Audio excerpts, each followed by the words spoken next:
The debate over taxes, the debate over infrastructure and privacy. We talk Google, Facebook, and Apple. Ed Harrison, welcome back. Yeah, we're getting the band back together again here, Ash. Absolutely, man. It's like the old days. Take me back to 2020. Yeah, and hopefully in a good way now, since we're moving forward. And 2020 was a bad year, but I'm looking forward to talking to you. Yeah, absolutely. We were talking offline, a lot to talk about today. Where do you want to start? Yeah, that is a good question. Where do we start? Let's start with the less contentious issues. Actually, the least contentious issue is probably Tesla, which we were just talking about. They came out with their earnings. I don't know if you have any views on that, but Tesla, I looked at the earnings. I think they came out with 1039 on the revenue. They beat on the earnings number, but really, the EPS was 93 versus a 79 forecast. 80 forecast. It all depends on what number you're looking at. But I'm sure the whisper number was higher, and the revenue beat wasn't really that good. I saw a number that showed that the revenue didn't beat. It'll be interesting to see how the markets react to the numbers. Now, you're obviously talking about this on a per share basis. What are the totals here? What's the revenue? What are the earnings? And what's it doing to the PE? Yeah, so the number that I'm looking at is that non-GAAP. Remember, this is a non-GAAP earnings per share was 93 cents versus a consensus of 80 cents or 79, depending upon what number you're looking at. The EPS, this non-GAAP number, is up 304% year over year. And then when you look at the absolute revenue numbers, it's 10.39 billion versus, according to CNBC, 10.29 billion estimated, but I saw on Live Squawk that they were saying that the expected revenue was going to be 10.41. So they missed, according to Live Squawk, on the revenue. Yeah. And still, obviously this is a company that's priced quite rich. I'm bringing up the summary statistics right now. So on a PE ratio, it's like 1153.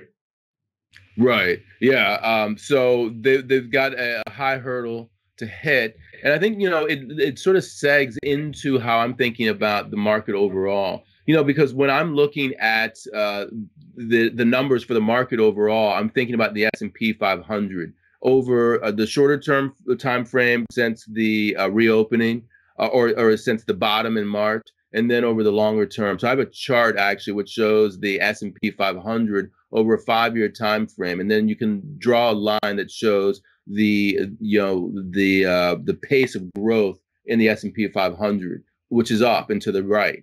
But if you do it from the bottom, from March of 2020, it's a much more aggressive upslope.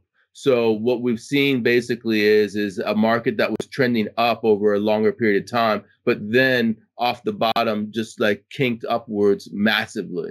And so what that's telling you is that if you, over the medium term, say the next 3, 6, 9 months, as we fully reopen, numbers like the ones that we saw at Tesla are not necessarily going to be enough.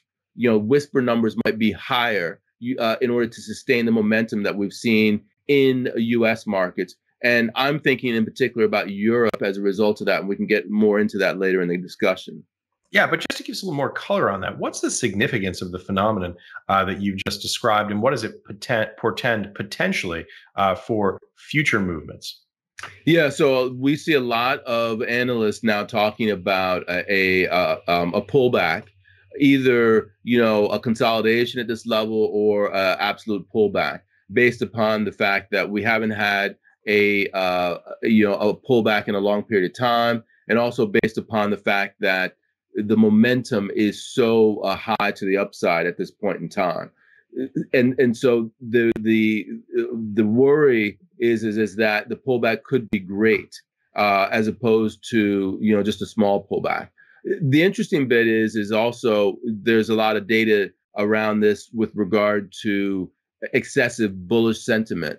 For instance, I was looking at something that David Rosenberg was putting out, and I'm going to speak to him tomorrow in a video that's going to come out later this week. He said that the asset mix, the Barron's Big Money poll in this week's issue, it showed you that we're in a very risk-on environment. He said that money managers were 67% bullish, versus 54% only in the fall. The bears were only 7%, whereas they were 13% in the fall. And then when Wow. you look at the PE multiple, we're at a 21-year high of 23 times for the forward PE. And Mm. the asset mix that these guys put together in aggregate was 67% equities, 17% bonds, 7% cash. So when you think about the 60-40 portfolio, it's much more weighted to equities than it is to bonds. So they're negative on bonds, they're bullish on equities, and the overall bullish sentiment is at record levels, or levels that you probably don't want to see. So all of that points to potential downside risk. I mean, those are impressively bullish numbers in terms of just the deviation from the norm. Yeah, I mean, really impressive. And one thing that I didn't say in terms of the mix, that I believe I'm looking 8% for real estate, 5% for gold. So there are other things in the equity in the basket that this group came up with, but 67% equities at a minimum is 7% overweight, even if you're only talking about a 60-40 portfolio. You're assuming that the rest of the portfolio is cutting into the bond section, and that only 7% extra is going to equities, but bonds are only at 17%. So a relative ratio of 67 to 17 is so out of skew compared to a traditional 60-40 portfolio that would tell you that, if you believe in any sort of contrary signal, there you have it. And on the backdrop of this hockey stick up, we're in a challenging position with regard to that. Yeah. So, Ed, how do you think about the implications? How do you think about what it means for the future? And how do you think about timing on something like this, or how to interpret or even begin to think about timing? Well, this is where the whole European side comes into play, and also it's where taxes come into play. I Right. think, I sent you another chart earlier today that I thought was interesting in terms of thinking about taxes and deficits. And it's a whole philosophical argument about how you get there. If you look at the United States as an example, the desire or the ability, the willingness to deficit spend is much greater this particular business cycle than it's ever been Right. for decades. Just as a comparison, take a look at the deficits between 2000 and today, the 21st century, and the chart that you see shows the deficits for 2020 order of magnitude higher than anything that we've ever seen. So if you think about the great financial crisis and the desire to deficit spend, it was much greater in 2020 than it was in 2008. The question then is, going forward, how's that going to look going forward? Because we know that between 2010 and 2016, we had a record fiscal consolidation in the United States. That I don't have the chart here for you, but I put it in my post and credit write-downs earlier today, that the post-crisis fiscal tightening, that is the change in the structural budget, the structural government balance as a percentage of GDP from 2002 to 2016 was 6% in the US. It was only, say, 5% or a little bit less in Spain, 4% in the UK. It was 3.5% in France. It was as little as 2% in Canada. So between 2010 and 2016, on a relative basis, in terms of fiscal tightening, the change in the structural government balance, the US was king. So when you think about austerity, people don't realize that the adjustment the US made was massive. And that was partially responsible for the so-called secular stagnation. The question now is, after such a massive increase in the deficit, what's going to happen next? Are we going to see the same sort of consolidation, or are we going to see a willingness to deficit spend? I think when we see the taxes going up, as we've been discussing for the last 2 or 3 episodes here on the Real Vision Daily Briefing, that there's a great discomfort with the level of deficit spending that we're seeing right now. Right. And that's such an important point, and it's a pivot point from these longer term structural issues into what's happening in the news cycle right now, and why it's so significant as a potential pivot point for where we are heading in the future. Let's shift gears here and talk a little bit about where we are in this great tax debate here in the United States, the bigger picture, what the significance is, and how you understand it. Yeah, I think there's a lot of it that is very political, and I think it starts with the midterm elections.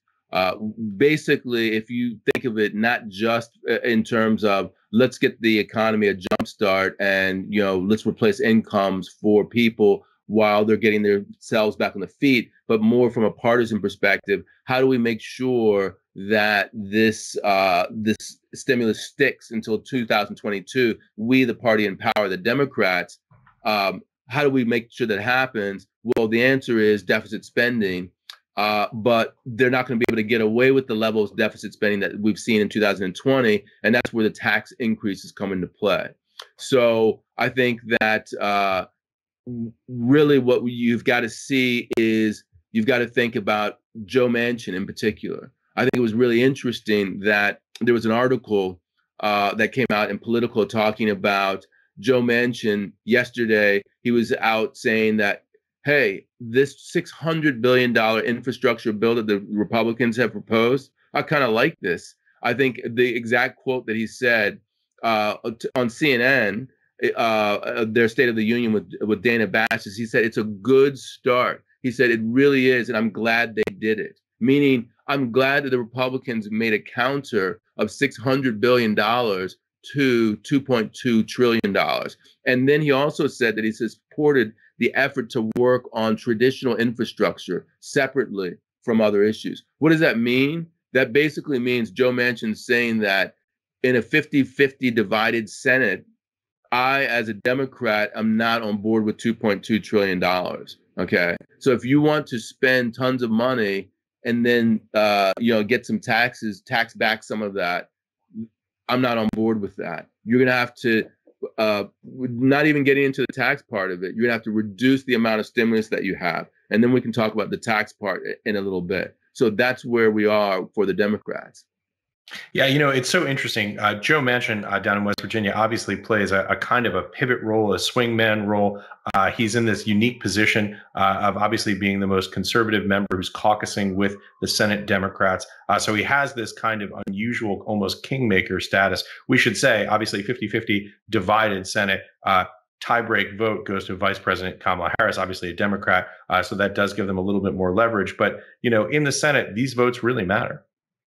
Yeah. Oh, without a doubt. And so when you say kingmaker, 100%, there's no way that this $2.2 trillion bill can pass without Manchin. And there's no way that Manchin's going to go with it. So it's dead on arrival. $600 billion, that gives you the window that we're working within. And then we have to think about the taxes. So, when I showed you the chart showing off the chart numbers for 2020 in terms of deficit spending, obviously, if you're going to have even more spending, some of that's going to have to be recouped via taxes. And the question is how are you going to do that? What the Biden administration decided they're going to do is they are going to shift the burden of taxes to make it much more progressive. A lot of people don't know this, but the United States has one of the most progressive tax rate structures in the advanced world.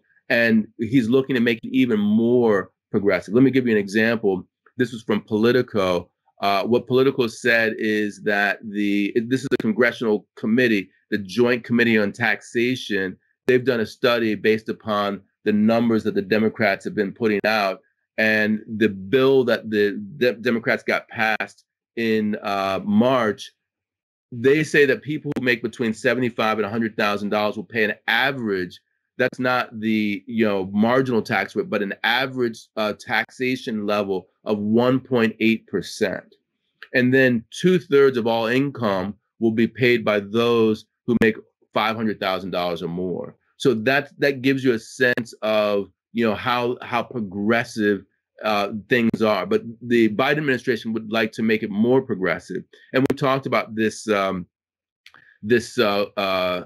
the long-term capital gains tax. What they're proposing is doubling the rate from 20% to 39.6% for any long-term capital gains over $1 million. What that basically means is if you make more than $1 million in capital gains, any amount over that million will be taxed at the 39.6% rate. The others will be taxed at the lower rate. And they also want to increase the top rate for personal income from 37% to 39.6%. That's the marginal rate. And Right. Before I send it over to you, let me just mention that I'm mentioning marginal rates because people keep on talking about it in the comment section as if you and I don't know about marginal rates. But it's important to talk about marginal rates versus average rates because of the cliff.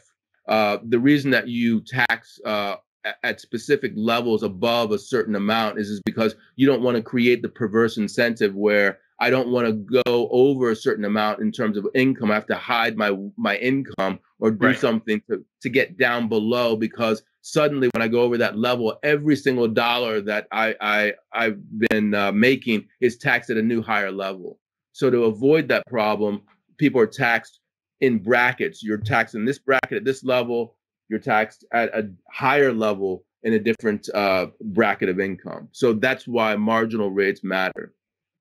Yeah, and the simplest way to think about this is you don't want to wind up in a situation where you make less money getting paid $101 for a job than $98 for a job, right? Because if that happens, you set up all kinds of perverse incentives and there's potential economic impact. Before we get back to some of these definitions, because I think it's so important, let me just give you a quote here from a Bloomberg article called "Biden's 1970s era tax plan collides with GOP and SALT rebels." To me, this is really the core of progressivity in terms of what's happening on the capital gains side. Quote: 62% of all reported capital gains went to taxpayers making $1 million or more in 2018, but that figure rises upward to 70% in Nevada, New York, Connecticut, and Florida. This is overwhelmingly skewed to the highest earners. And, if people are listening to this and they think, well, it only impacts a small percent of the population, while that may be true, it also represents a substantial, a massive, I think it's fair to say, percentage of the total investment. So when those rates change, specifically, if those rates double, do we have to worry about the significant impact on the ability to fund the critical economic activities that take place in the United States? Yeah, so I mean, I'll just say straight out, when you go from 20 to 39%, that's a massive amount change, Yeah. doubling the rate. I think that's a deal breaker. Joe Manchin, he's not going to get on board with that. Very likely, you're not going to see 39.6%. I would say, and I talked about this to Jack on Thursday, that it makes a lot of sense to have the exact same rate for personal income taxes you have for capital gains, out of a sense of fairness, because it allows people, irrespective of how they earn their income, to be taxed at the same rate. But just from a pure politics perspective, you're just not going to get there. It's just Yeah. too much of an increase. It won't happen. And so I think that, maybe we'll see something like 30%. I think we will see an increase in the capital gains tax, but it won't be to 39.6%. Yeah, and of course, the Now, flip side to that argument is that if you have people who are earning ordinary income from wages, as most of us do, versus people who are generating money from capital gains, generating income from capital gains, that it's a disincentive to investment to tax it at the same rate, or so goes the argument. right. And what's more is remember, when we talk about average tax rates versus marginal rates, there's a huge exemption, for individuals in the personal income bracket that you don't have with regard to capital gains. So as I Right. said, 1.8% average tax for someone making between $75,000 and $100,000. Why is that? That's because they have exemptions for property taxes. They have a high personal exemption. All these kinds of things add up. Earned income tax credit, et cetera. So that makes the effective rates considerably lower. Exactly. Now, the interesting bit about what you pointed out was you're talking about an article that was about SALT, because this is where the politics gets a little bit more interesting in terms of dealing with this as we head towards the midterms. The SALT states in the 2017 tax reduction bill, They capped the ability of you to take your state and local taxes and be able to apply those to your federal taxes. So let's say property taxes, sales taxes, things of that nature, you can deduct those against your federal taxes and lower your overall tax bill. But now it's capped. And in fact, when you do the math, only 17% of people are going to be eligible for what we're talking about. Those are going to be the richest people. And it's disproportionately in certain states. The states where it's the biggest is California. I think 20%, over 20% of the people who have SALT deductions, 21.1% are California. The next biggest state is New York, 13.2%. So right there, you have a problem for the Democrats, because the Democrats are like, wait a minute, we're high tax states anyway, and you're going to increase the capital gains tax.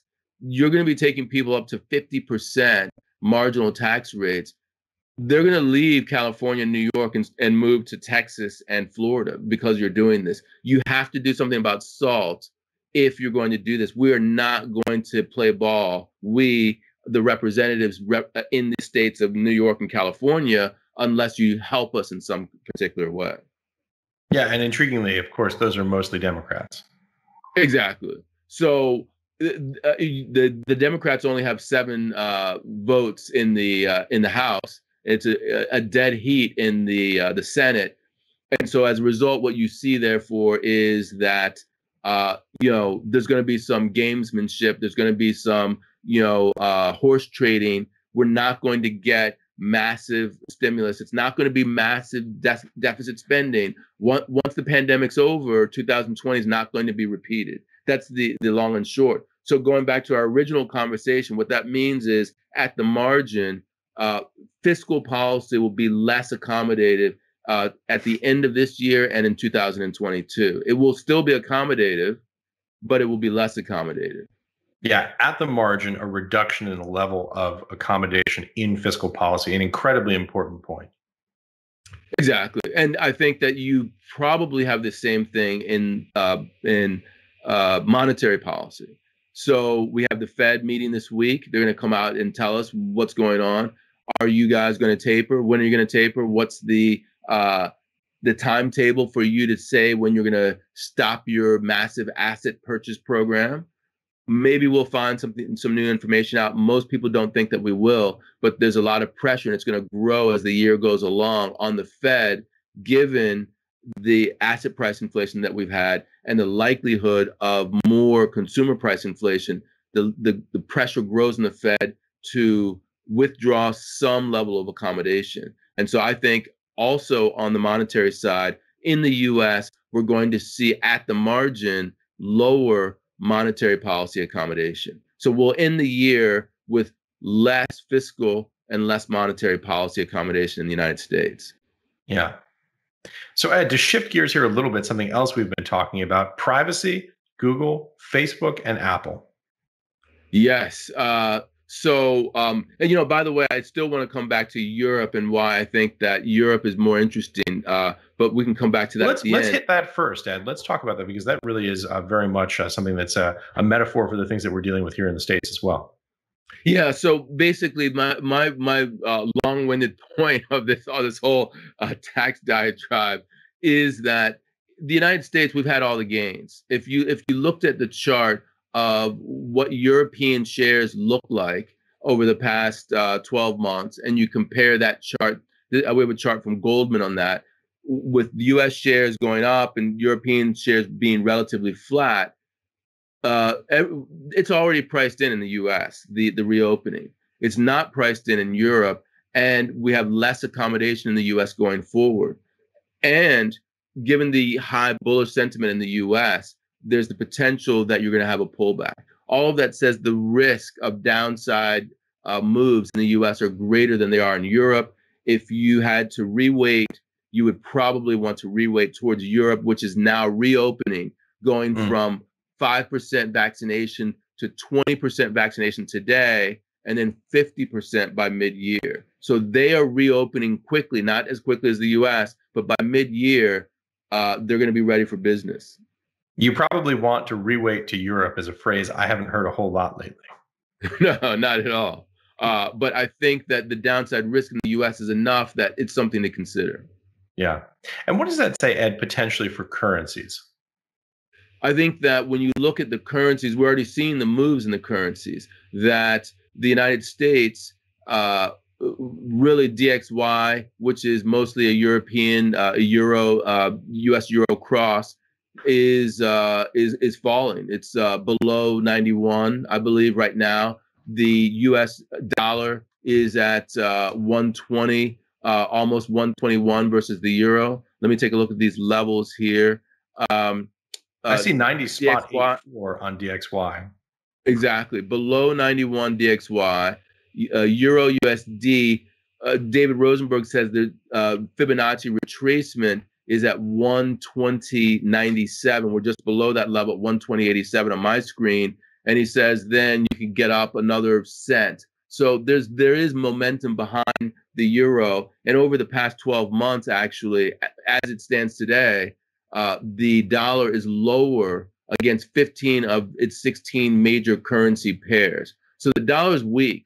And when you look at the backdrop that I'm talking about, it's likely to get weaker.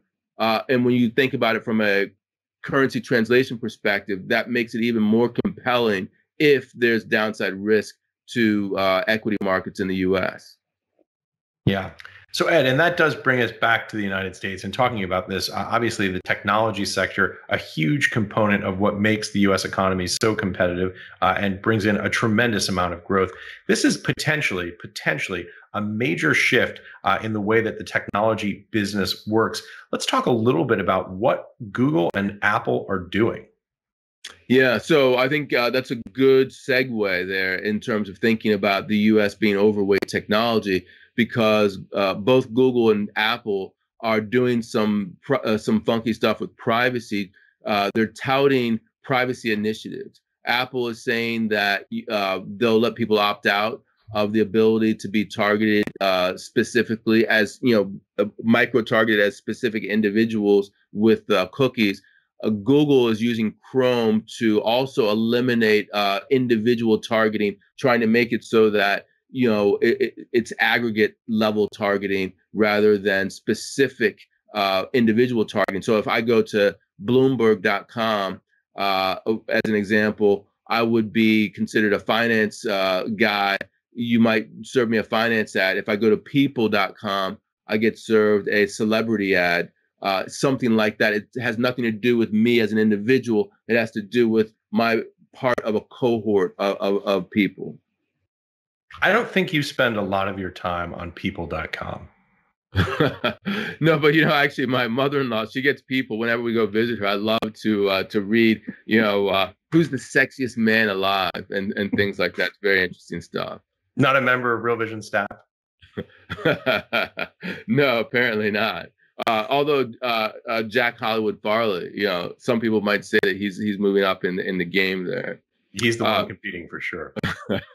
But in all seriousness, I think that when I look at these privacy things, I think back to the pre-internet world, because there was no micro targeting in the pre-internet world. When you open your television set to just over the air broadcast, or you open up your newspaper, they don't know who you are. They can't target you. So everything is at that sort of non-granular level. What Apple and Google are doing is potentially sending the internet back more towards that paradigm than the paradigm that we had before. And before I send it over to you, Ash, in terms of your thoughts, I think that the biggest loser there is Facebook, because Facebook is the business of the big tech companies that is most dependent upon micro targeting in order to get revenue. Apple doesn't even need advertising revenue. That's not their business model. Yeah. Yeah, I mean, I think that's absolutely right, Ed, is the question of at the margin, who are the winners and who are the losers in this game? And I think you're absolutely right. Apple makes money selling us whiz bang products, right? They make money physically selling us hardware and some software as a service. Their services revenue at Apple has been increasing over the years, slowly but surely. They obviously create content now in the form of Apple TV, their cloud services. But they have a tremendous revenue base that comes from selling us phones and computers and hardware. And that's a business that seems, to me at least, to be much more defensible in terms of the moat, in terms of the model, and in terms of the ability to control your own destiny. I want to throw out two numbers here that I think are just absolutely striking. And these are 10-year blended averages, so I wouldn't take them too precisely, but it gives you a ballpark sense of where these companies are at. Google makes roughly 70 cents on the dollar from advertising revenue. That is considerable. We think of Google as a company that does all of these incredible moonshot technologies, and certainly they do that. But 70% of their revenue comes from advertising. Facebook, based on the data on Statista.com, 98% roughly of their revenue comes from advertising. Facebook, while we think of it as a whiz bang tech company, it's an advertising platform. Right. I mean, that's amazing. So now think about, the U.S. indices, their vulnerability to a run up, and then think about the overweight in all the indices, including the S&P, the NASDAQ, to these three companies that we're talking about.